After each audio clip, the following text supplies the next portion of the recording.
Alright, so we're going to do the branches of the axillary artery. So first off, let's do a little bit of nomenclature. The axillary artery is broken into three components. We have our proximal segment, posterior segment, and then distal segment.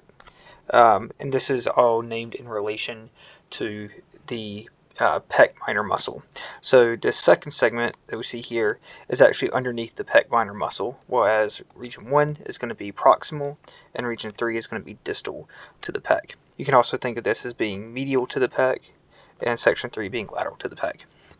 One of the things that's nice about each one of these sections is it's going to tell you the number of arterial branches that should be coming off the axillary artery as it passes through the axilla. So off of the first segment, we're going to have the superior thoracic artery. Off of the second segment, we are going to have our thoracoacromial trunk, and that's going to give off four different vessels, which we'll talk about briefly in a moment, but that's going to be your deltoid, pectoral, acromial, and clavicular branches.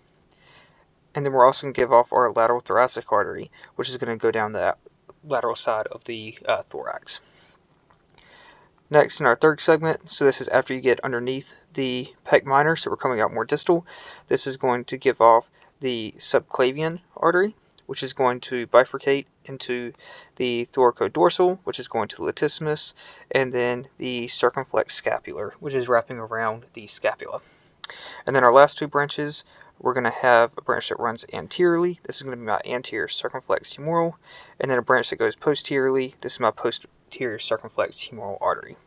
And then this vessel is going to continue as the brachial artery before it branches down to give us our deep brachial artery, which will run on the posterior aspect of the upper arm, and the brachial artery will continue down into the forearm. So going through and naming some of these vessels and making sure that we have a good understanding here, off of the proximal segment, which is medial to the pec minor, we are going to have our superior thoracic artery.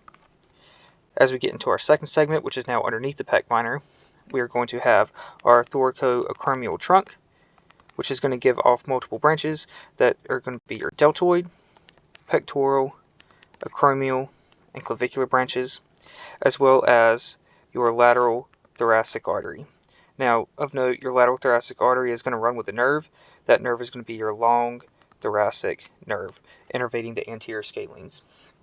Now, not the anterior scalenes, the anterior serratus anterior muscles.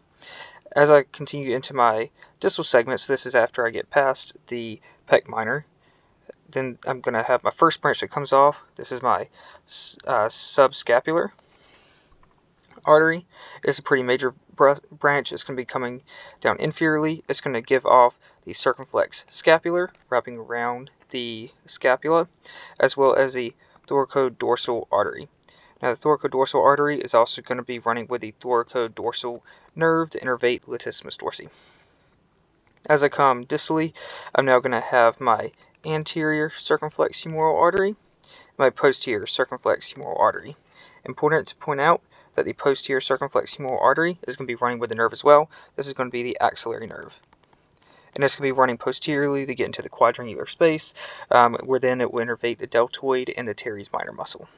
And with that, that's how we would draw the branches of our axillary artery.